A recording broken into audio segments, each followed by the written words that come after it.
Alors, je me présente, je suis Bénédicte Del Risco, je suis cofondatrice de l'Institut juridique d'Aquitaine avec Géraldine Mariotte. Nous avons monté cet institut il y a un peu plus de 15 ans dans le but de former des assistantes spécialisées pour les cabinets juridiques. Et nos assistantes, lorsqu'elles valident leur certification, sont destinées à travailler notamment au sein de cabinets d'avocats, d'offices notariaux ou d'études d'huissiers, mais aussi dans des services juridiques d'entreprise ou même de cabinets d'expertise comptable. Donc, c'est un métier bien précis qui fait appel à des compétences extrêmement précises également. Et je vais, avant de répondre tout à l'heure éventuellement à vos questions concernant la formation, laisser la parole dans un premier temps à maître Stanislas Laudet, qui est avocat à la Cour à Bordeaux, puis à Virginie Martin, qui est assistante juridique dans un cabinet d'avocats à Bordeaux également. À tout à l'heure. Merci Bénédicte. Alors bonjour, je me présente, Stanislas Laudet, je suis avocat depuis 10 ans. J'ai exercé pendant 4 ans à Paris et je suis maintenant à Bordeaux donc depuis 6 ans. Et je vais vous donner aujourd'hui donc le point de vue de l'employeur qui recrute une assistante juridique pour vous dire les qualités qui sont attendues par cet employeur. Alors forcément, je vais vous donner le point de vue de l'avocat, avocat que je suis, mais je pense que ça sera valable aussi pour le notaire, pour l'huissier, et donc vous pourrez mettre à profit les compétences que je vais vous énumérer pour vous dire si vous correspondez à ces aptitudes qui sont requises pour exercer le métier d'assistante juridique, sachant qu'on peut aussi les apprendre sur le tas. Alors, je dirais que la première qualité qui est attendue d'une assistante juridique, comme dans d'autres métiers, c'est avoir le sens du contact. Vous êtes sur un métier qui est exposé, vous êtes l'interface entre le cabinet et le client. Et si vous n'aimez pas les gens, je pourrais dire de manière un peu naïve, si vous n'avez pas ce sens du contact humain, cette empathie, ça va être compliqué d'avoir la patience nécessaire pour écouter les doléances du client. Ça va être compliqué pour, si vous voulez, transcrire les demandes de l'avocat et les répercuter vis-à-vis du client. Donc, première qualité, le sens de l'humain, le sens de la relation client, pour pouvoir justement gérer au mieux les appels des clients qui peuvent être parfois énervés ou qui sont toujours en tout cas demandeurs d'informations. N'oubliez pas que quand on travaille dans un cabinet d'avocats, on est face à une clientèle qui, quand elle vient vous voir, est généralement angoissée, assoiffée de questions et de réponses, surtout, enfin remplie de questions et assoiffée de réponses. Et donc, l'assistante juridique va être le premier maillon de la chaîne qui va répondre à ces questions. Donc, voilà pour la première qualité, la qualité de contact auprès du client. La deuxième qualité pour être assistante juridique, je pense, c'est d'avoir un grand sens de la rigueur. Pourquoi ? Vous allez être confronté à une multitude de dossiers et à une multitude de tâches à accomplir. Une assistante ou un assistant juridique rigoureux, c'est une assistante qui va avoir en tête le fait que à chaque événement va être attaché une conséquence. Par exemple, si vous recevez des conclusions dans le cadre d'une procédure devant la cour d'appel, vous devez avoir tout de suite le réflexe de vous dire « Ah, je reçois des conclusions, qu'est-ce que ça va déclencher ?» Ça va déclencher déjà un premier délai, je vais essayer de ne pas être trop technique, mais un premier délai pendant lequel vous allez devoir répondre. Donc, le réflexe de l'assistant juridique, c'est voilà, je reçois des conclusions, qu'est-ce que j'attache à cet événement? Je note la date dans l'agenda, les conclusions pour répondre, le délai pour répondre, et deuxième conséquence, je dois informer le client. Donc, cette qualité de rigueur est indispensable pour ne rien oublier. Mais encore une fois, cela s'apprend aussi sur le terrain par les formations et évidemment l'expérience professionnelle. Une autre qualité également dont Virginie pourra aussi faire l'écho, c'est le sens de l'organisation. Chaque procédure est rythmée par différentes étapes. Et c'est important pour l'assistant juridique de bien connaître ces différentes étapes pour aiguiller le client. J'ai en tête par exemple un client qui un jour dans l'ancien cabinet dans lequel je travaillais avait appelé dans le cadre d'une procédure devant les prud'hommes en disant « On m'a informé qu'il y avait une audience tel jour, est-ce que je dois m'y présenter ?» Et en fait, il se trouve que c'était une audience de procédure où la présence du client n'est absolument pas nécessaire et même inutile.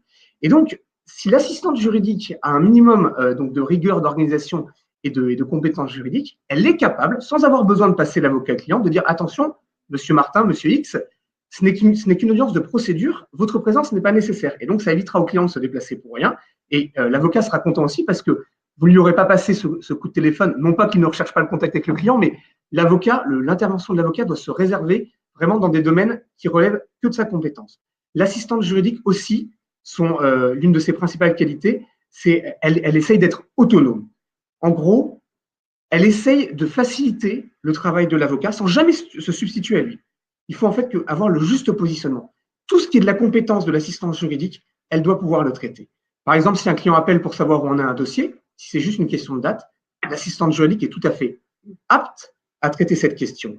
Et donc, ça serait une perte de temps, une perte d'efficacité pour l'avocat de passer sa journée à devoir répondre à des questions qui concernent le suivi de la procédure, questions que l'assistante juridique est parfaitement à même de traiter. Donc, voilà pour les qualités de rigueur. Qui dit assistante juridique dit aussi qu'il y a ce côté juridique qui est important. C'est un minimum de connaissances en droit pour pouvoir justement renseigner utilement le client, pour le guider. Il y a aussi une autre qualité, vous me dites si je suis trop long, hein, si j'empiète sur tes plates-bandes. Il y a aussi une autre qualité qui me paraît fondamentale et que Virginie pourra confirmer aussi, c'est il faut avoir une certaine souplesse intellectuelle pour faire ce métier. Pourquoi? Parce que vous êtes sur une tâche précise qui vous accapare et sur laquelle vous vous donnez corps et âme, vous êtes en train de taper des conclusions. Et là, votre employeur, l'avocat, l'huissier, le notaire, va rentrer dans votre bureau comme un coup de vent, il va vous dire « Oh là, j'ai une grosse urgence, est-ce que tu peux me faire ça en urgence ?» Et là, si vous n'avez pas cette souplesse intellectuelle, cette flexibilité mentale, je dirais, bah déjà, vous allez prendre la mouche, vous allez être crispé. Il faut que vous puissiez jongler d'une tâche à l'autre avec une dextérité hallucinante. Donc, vous allez embrasser un métier qui est passionnant, qui est extrêmement riche, tourner vers le contact avec les gens qui, encore une fois, viennent rechercher des solutions à leurs problèmes. Tournez aussi au service des avocats. Vous allez pouvoir découvrir, pénétrer le cœur des dossiers qui sont en général passionnants. Et en un mot, je dirais que l'assistante juridique est la cheville ouvrière d'un cabinet. Et outre les qualités humaines qui sont attendues d'elle, il y a un minimum de compétences techniques, mais il n'y a rien d'insurmontable. Et si vous avez l'envie, si vous avez la motivation, je pense que réellement, vous pouvez exercer ce métier avec beaucoup de profit. Et je suis à la disposition pour répondre à vos questions. Merci beaucoup, Stanislas. Virginie? Alors bonjour, donc je suis Virginie. Moi, je fais partie des gens qui ont suivi une reconversion au sein de l'IGIA. Donc, pour la petite histoire, j'étais coiffeuse pendant 15 ans. Je me suis lancée dans l'aventure IGIA en octobre 2017. Et 1 an et demi plus tard, je suis donc embauchée en cabinet d'avocat à l'issue du diplôme. Et donc moi aujourd'hui, je suis là pour vous parler effectivement de ce qui est attendu de nous, assistants ou assistantes juridiques, au sein, en l'occurrence pour moi, d'un cabinet d'avocats. Je vais rejoindre Maître Laudet sur une chose essentielle et primordiale, c'est donc l'organisation. Parce que si vous n'avez pas ces qualités ou compétences d'organisation au quotidien, c'est un métier où on peut effectivement vite se laisser submerger par les tâches à accomplir. Or, le but, il est vraiment de prendre du plaisir dans ce qu'on fait toute la journée et pas de se retrouver, comment dirais-je, sous une pression insurmontable. Donc, il faut vraiment savoir s'organiser, se concentrer sur comment on organise sa journée, quelles sont les choses qu'on vous demandera en priorité et les autres où vous gérerez votre organisation seul ou accompagné de votre avocat ou collaborateur. Mais l'organisation reste vraiment quelque chose d'impératif. Voilà, pour commencer. Excusez-moi.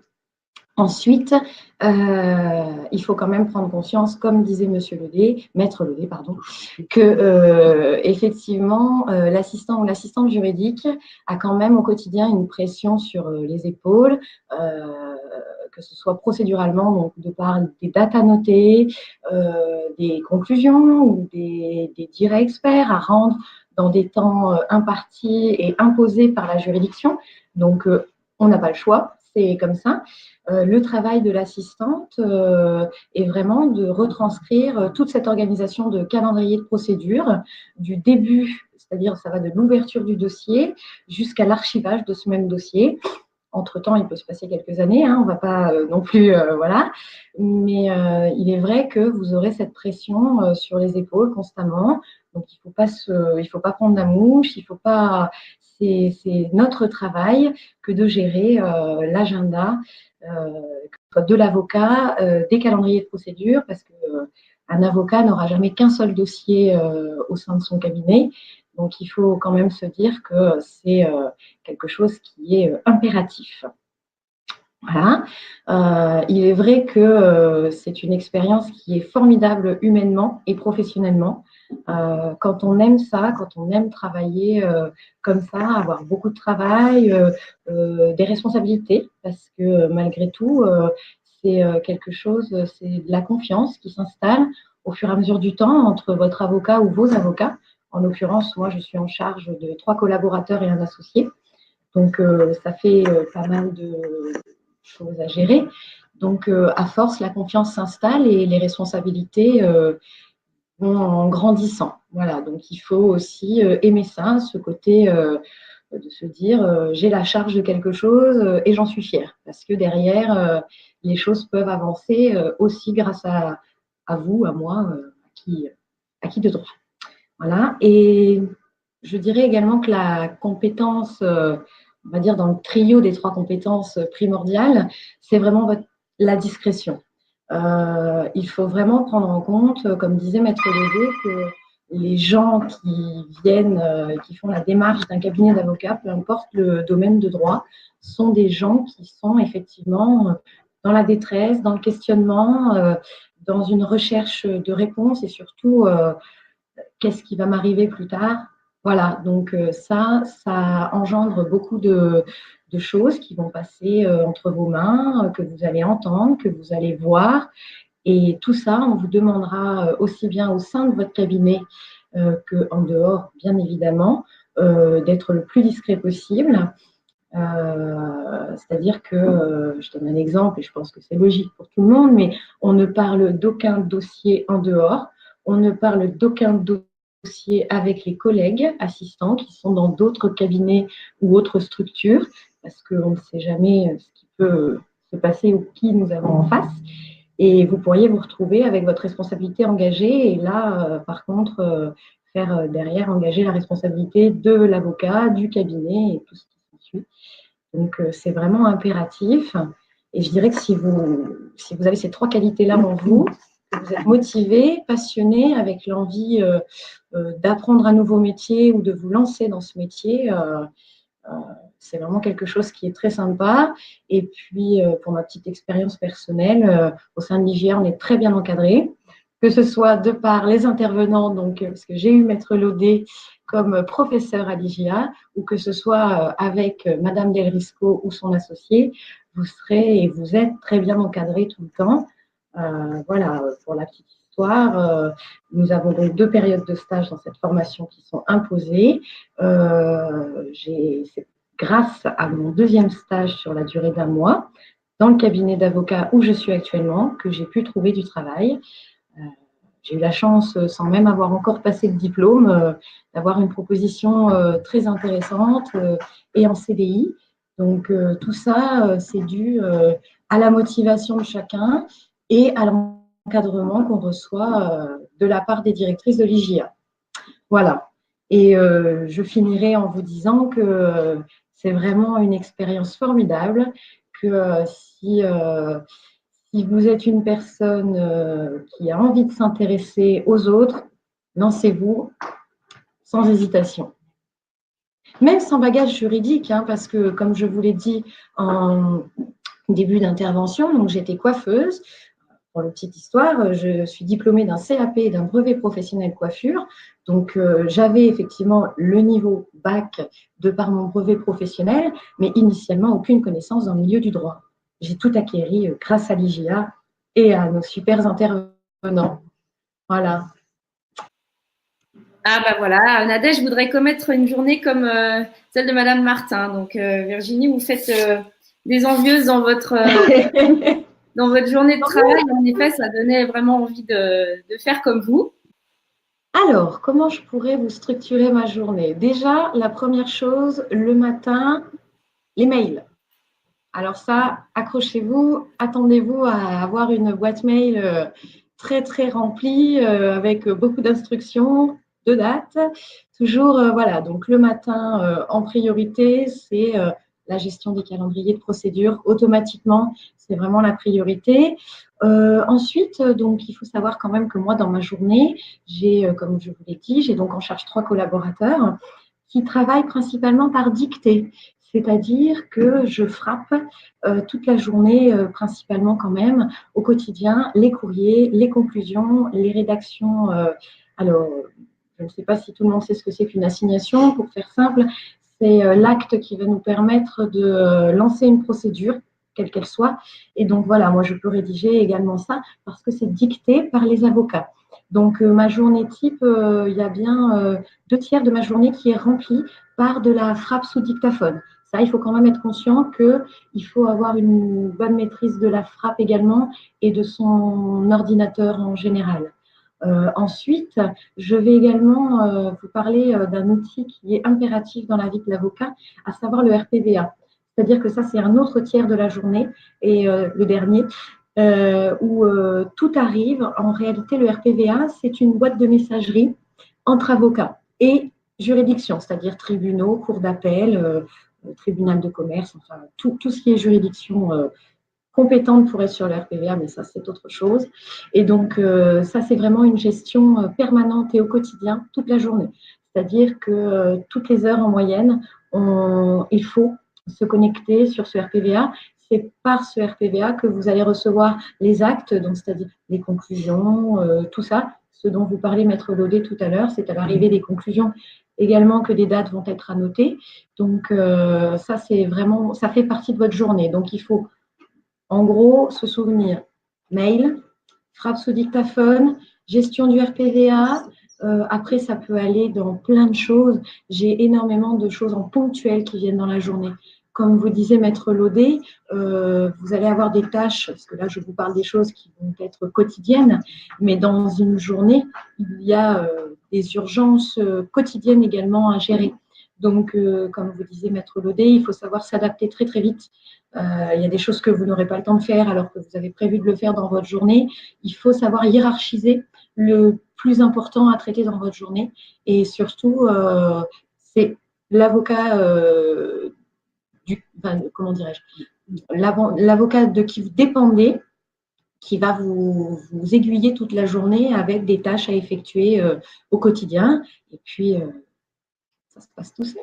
Des journées bien remplies en somme, on ne s'ennuie pas, Non, jamais de routine, c'est l'avantage effectivement de ce métier. Voilà. Alors, combien de temps dure la formation? Voilà. Alors, la formation dure 9 mois. Durant ces 9 mois, vous avez donc 2 mois de stage et nous vous plaçons en stage dans votre région, que vous soyez à Bordeaux ou ailleurs. Et vous pouvez suivre la formation en semi-présentiel et dans ce cadre-là, il y a 3 dates fixes d'entrée en formation qui sont janvier, mai et octobre.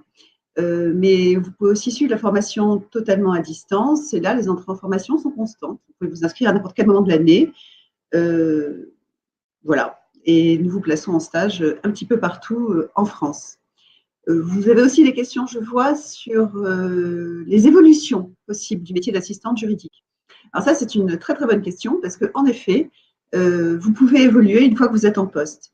Alors, que ce soit dans un cabinet d'avocats, chez des notaires ou des huissiers d'ailleurs. Mais pour ce qui est des cabinets d'avocats, cela se fera, excusez-moi, par le biais de l'ENADEP qui s'occupe de la formation continue des personnels des cabinets d'avocats.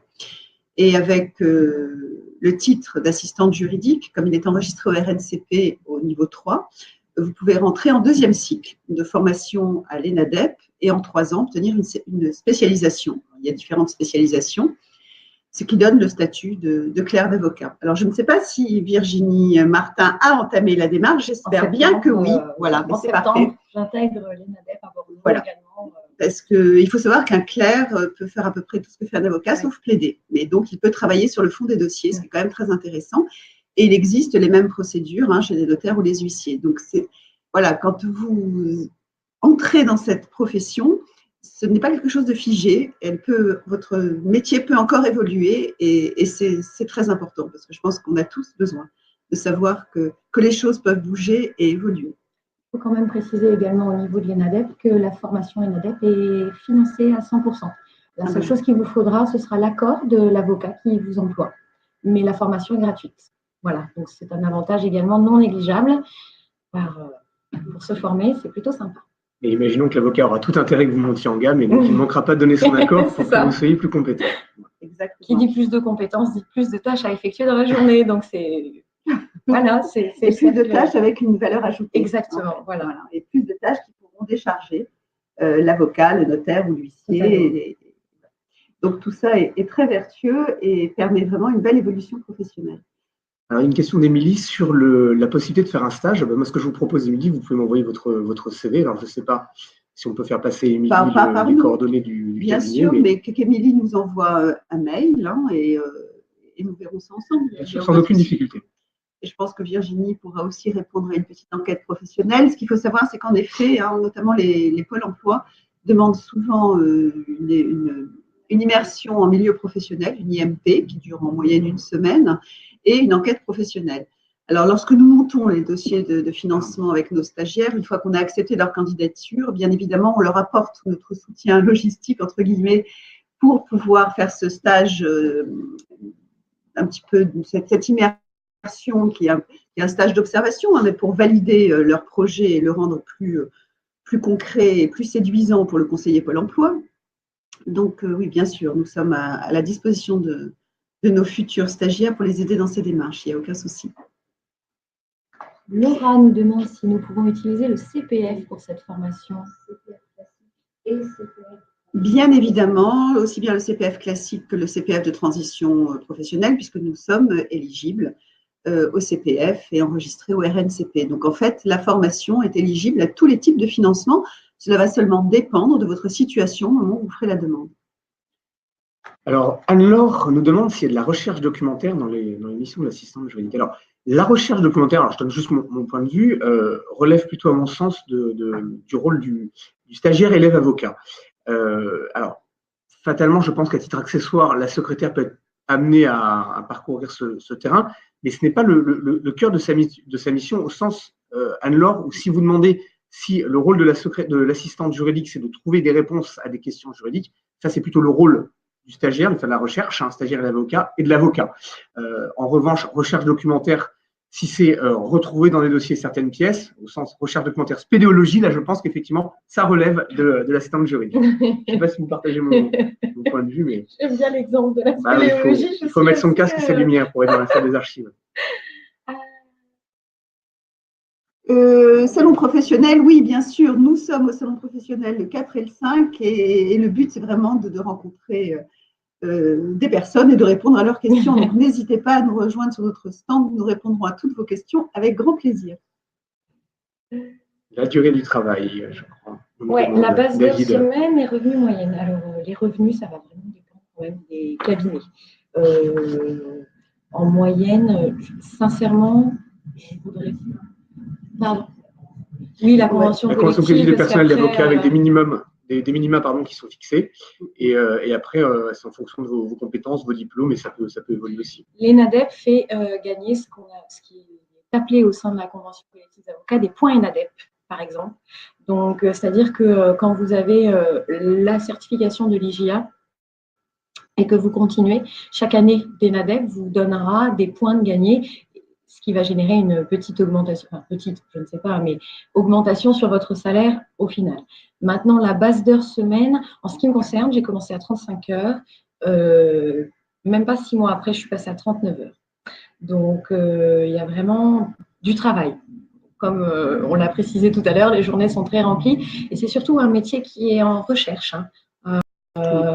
Beaucoup de cabinets, d'études, d'offices cherchent vraiment des assistants ou assistantes juridiques. Voilà, c'est-à-dire que moi, par exemple, même après mon embauche, j'ai reçu des coups de téléphone, toujours grâce au cercle IGA, d'huissiers ou de notaires qui cherchaient une assistante et qui avait besoin vraiment de quelqu'un de disponible maintenant. Donc, c'est vraiment… c'est un métier où si, comme on l'a dit tout à l'heure, si vous avez les compétences, les qualités, vous ne peinerez pas à trouver d'emploi. Rares sont les temps de mi-temps proposés dans ces métiers quand même. Oui, voilà. C'est vrai. Alors, il y a certaines assistantes qui cumulent de mi-temps, d'autres qui font le choix d'un temps partiel pendant quelques temps parce qu'elles ont des enfants petits, etc. Mais nous, on se rend compte quand même lors de nos dossiers de renouvellement au RNCP que la plupart des contrats sont des contrats à durée indéterminée et à temps plein. Voilà. Alors, s'agissant de la rémunération, sur la dernière étude qui a été faite concernant le suivi de nos 3 dernières promos, on est sur une rémunération brute annuelle moyenne et brute de 20 654 € à la sortie de la formation. Nadège nous demande si il y a besoin d'une spécialisation de la secrétaire. Alors, c'est toujours apprécié une spécialisation, mais le fait de ne pas en avoir ne constitue pas un obstacle, puisque, encore une fois, une secrétaire doit être polyvalente. Donc, si le droit du travail vous intéresse, c'est tant mieux. Donc, vous serez particulièrement efficace et réactif dans ce domaine-là. Mais même si vous n'avez pas de compétences particulières, déjà, vous apprendrez au gré, à l'IGIA et au gré de l'expérience professionnelle à aborder les domaines du droit que vous ne connaissez pas. Donc, spécialisation, c'est toujours un plus, mais ce n'est pas une condition sine qua non pour accéder à ce métier. Dans la formation, en fait, vous familiarise avec différentes matières juridiques, hein. Outre les matières de procédure qui sont bien évidemment totalement incontournables, vous avez aussi bien du droit pénal que du droit du travail, que du droit des affaires, que du droit civil, des voies d'exécution, de la pratique notariale. Donc, on essaie vraiment de vous donner des connaissances pratiques, hein, sur toutes ces matières, puisque les intervenants sont des praticiens tous. Et ce qui est intéressant d'ailleurs, puisque moi, je ne m'hasarde pas à vous donner de cours, même si je suis juriste, parce que j'estime que je ne vous donnerai que des connaissances et pas de compétences pratiques. Donc, quand vous avez le diplôme, vous avez déjà des connaissances pratiques dans pas mal de matières juridiques, ce qui vous permet après de vous adapter en fait au cabinet ou à la structure qui va vous accueillir. Et je réponds en même temps à une autre question. Oui, les 2 mois font partie des 9 mois de formation. Et quant à savoir si nous accueillons des travailleurs handicapés, oui, bien sûr. Je suis suivie par Cap Emploi, je vais avoir besoin de... Alors oui, nous nous connectons régulièrement sur Kairos pour déposer les devis demandés par Pôle emploi, bien sûr. Donc dans ces cas-là, il faut nous faire une demande de renseignement, tout simplement, prendra contact avec vous, on aura besoin d'un numéro d'identifiant et nous ferons la démarche, bien évidemment. Cela fait partie de notre métier, de vous suivre sur vos demandes de financement.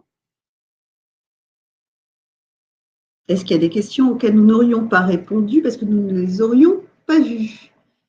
Je ne sais pas. Non, a priori, je pense que nous avons fait le tour des questions. Je ne sais pas, Marie, s'il y en a de nouvelles. Oui, je voulais poser une question qui m'a été transmise en avance sur la partie distancielle. Comment ça se passe quand on est en formation distancielle? Comment on fait pour se former? Alors, je vais vous répondre.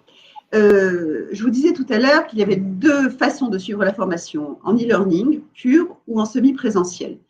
Alors, la différence entre ces 2 formules, c'est que le semi-présentiel requiert la présence du stagiaire 3 jours par mois en moyenne à Bordeaux pour des regroupements en présentiel avec les autres stagiaires de la session et les intervenants. Mais pour les 2 formules, le gros du travail, les apprentissages se font en autonomie. Et sur un support, une plateforme e-learning, chaque stagiaire a un compte qui lui est dédié.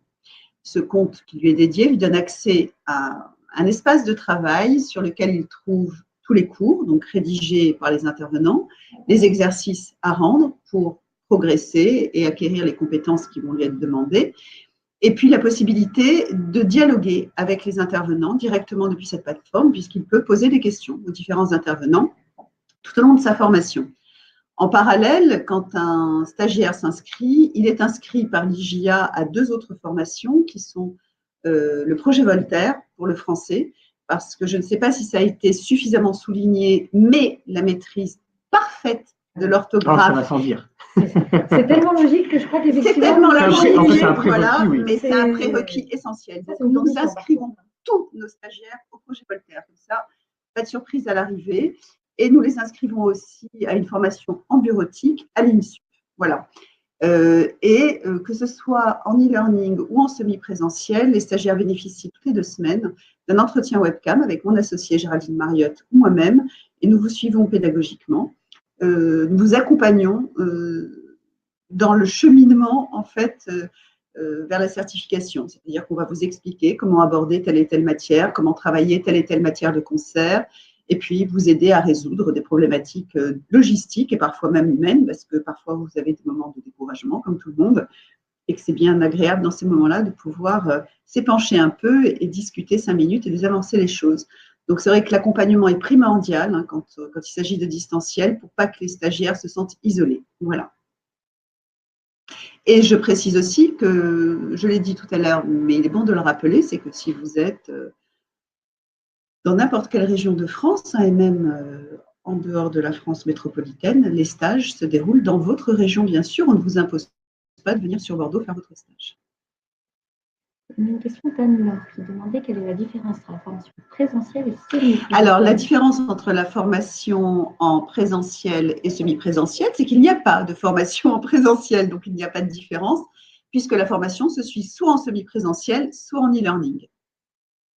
Nadège, sur la vitesse de frappe, nous questionne. Est-ce qu'elle est facile à acquérir? Alors là aussi, Virginie pourra le confirmer, mais ça se travaille comme le piano, en fait. Il faut en faire tous les jours. Il y a des logiciels pour ça, on vous fournit des liens vers des logiciels, et puis vous avez, pendant toute la formation, des actes, des conclusions, des courriers à taper en condition d'exercice de votre profession. Et c'est primordial parce que Virginie vous l'a expliqué tout à l'heure très bien. Vous tapez quand même beaucoup de courriers d'actes pendant une journée. Oui, vraiment. Et puis alors, ça, effectivement, je peux le dire, je dirais pas facile à acquérir dans le sens où ça ne va pas venir tout seul, mais je reprends l'exemple de mon ancienne carrière professionnelle. J'étais donc coiffeuse, je ne tapais pas sur un clavier. À l'heure actuelle, je fais ça toute la journée.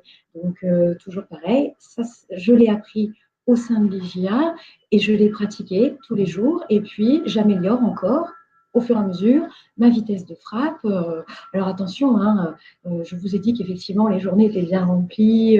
Ça, c'est le cas. Mais on ne vous demandera pas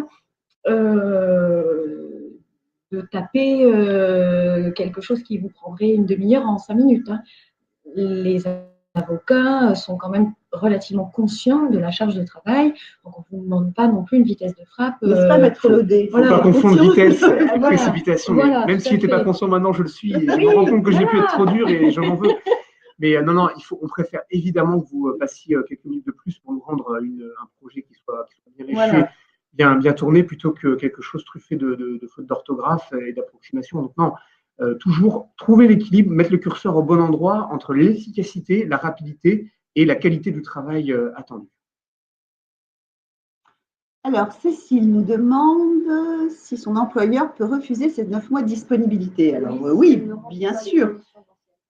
Alors, mon associé, qui est plus précisément chargé des financements, me dit que oui, il peut refuser, bien sûr, si elle n'a pas les conditions d'ancienneté.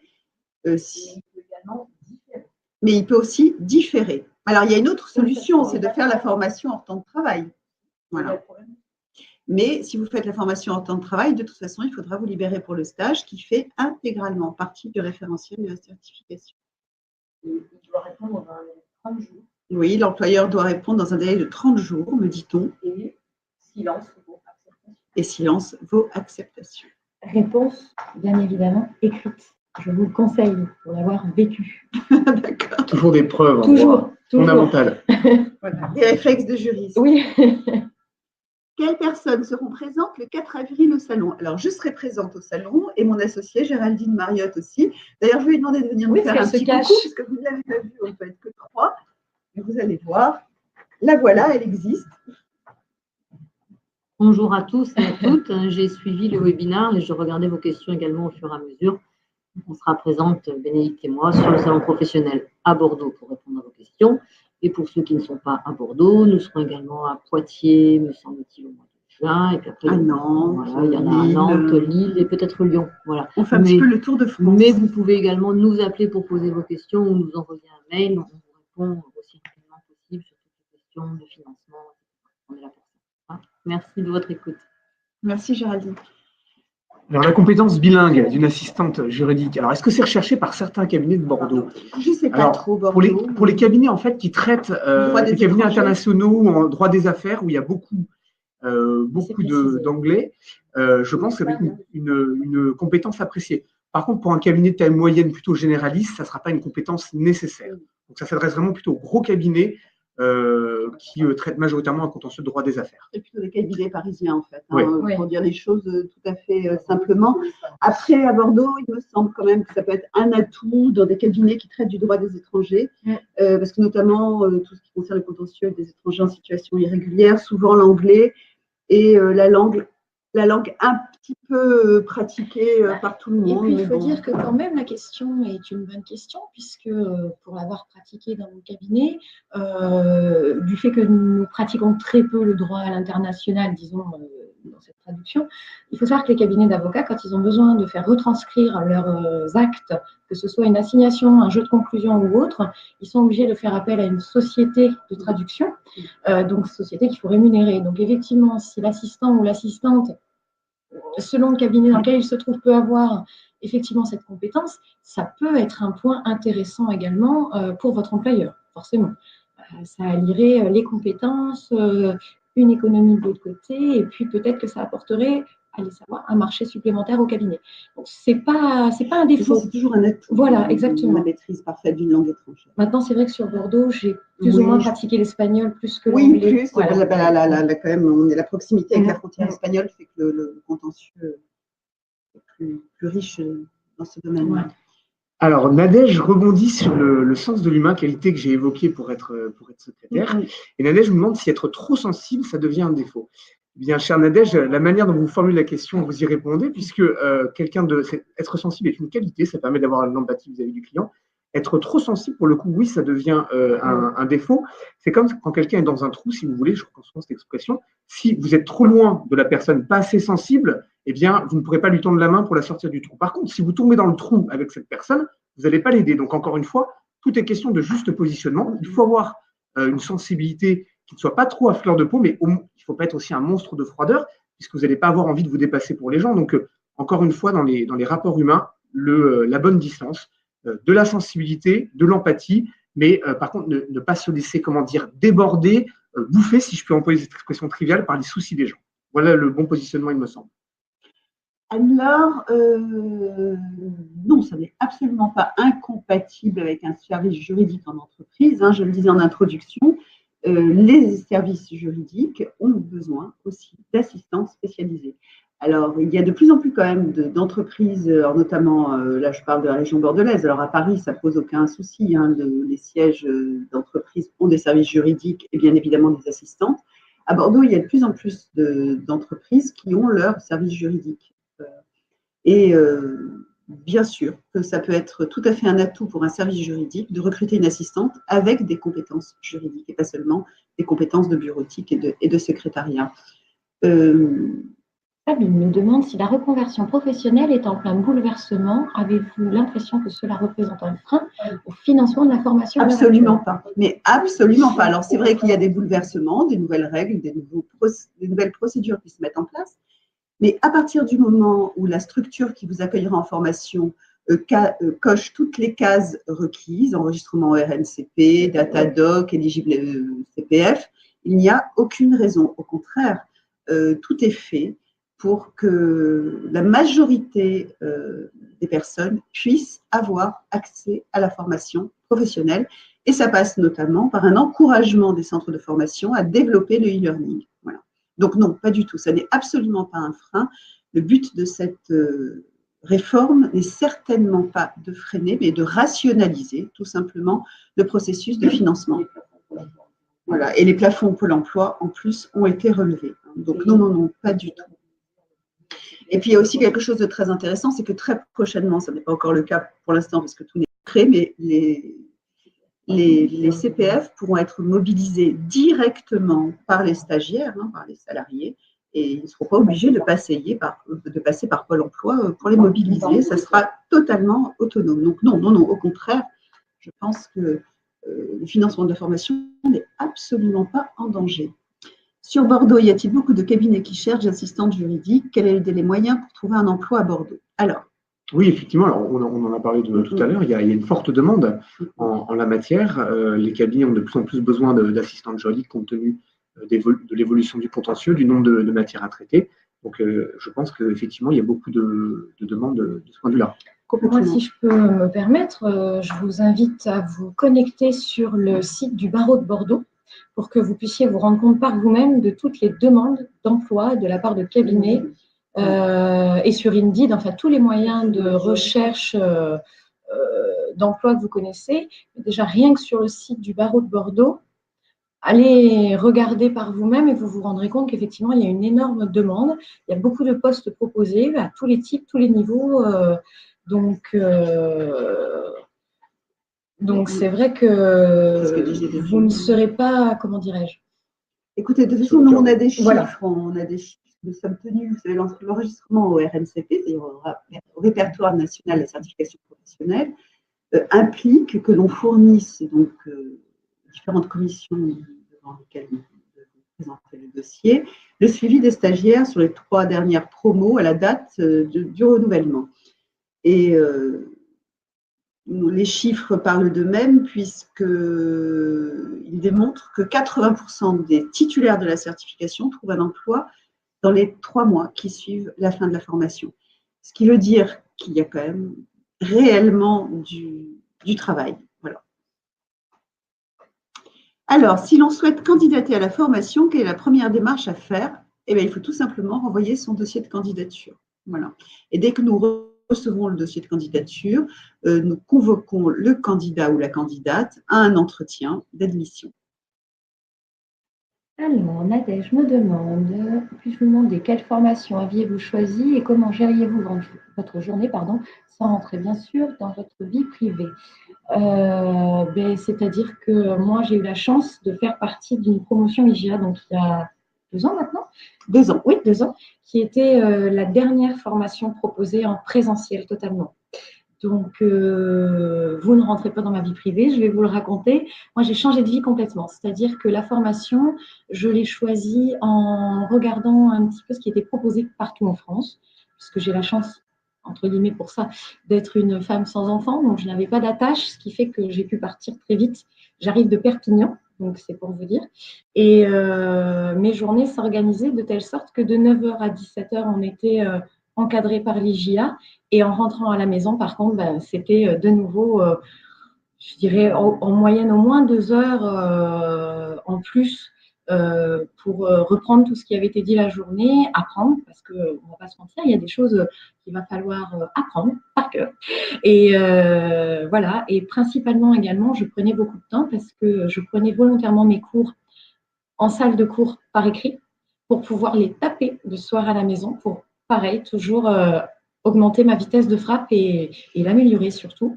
Donc voilà, et j'ai choisi cette formation parce que personnellement, le droit, de toute façon, est quelque chose qui m'attirait depuis très longtemps. Ma vie professionnelle précédente a fait que je n'ai pas pu le faire comme je le souhaitais. Mais voilà, c'était un choix réfléchi. Et puis surtout, c'est un titre enregistré. Parce que si je peux me permettre un conseil, pour rejoindre un petit peu les questions justement sur les reconversions, le plein boom des reconversions, la formation IGA est diplômante et reconnue diplômante. Et ça, c'est un point qui est non négligeable. Parce qu'il y a plein de formations à l'heure d'aujourd'hui qui peuvent vous être proposées partout, qui ne sont pas mauvaises, attention, hein, je ne dénigre personne, mais qui ne sont pas diplômantes. Et malheureusement, un employeur, il vous demandera un diplôme. Et puis, ne serait-ce que vous, derrière, pour négocier une prestation salariale, il est toujours bon de le faire avec un diplôme. Donc, vraiment, c'était un des arguments principaux. Et j'ai choisi Bordeaux, puisque l'IGA, parce que c'était la meilleure école référencée. Vous trouverez également des forums avec des anciens de l'IGA. Moi, c'est eux également qui m'ont convaincue et qui sont intervenus pour moi, comme je suis en train d'intervenir aujourd'hui pour vous tous.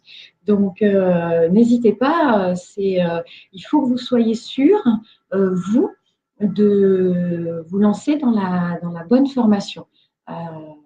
Après, si effectivement vous êtes sûr de vous, tout ira parfaitement bien. C'est d'ailleurs l'objet de l'entretien de candidature. Pendant cet entretien qui est décisif, hein, puisque nous accueillons des stagiaires qui viennent d'univers professionnels très très variés. Hein, d'ailleurs, Virginie en est un parfait exemple. Ce qui va être déterminant, c'est la motivation réelle et puis l'adéquation entre votre projet, votre personnalité et la formation et surtout les emplois auxquels elle prépare.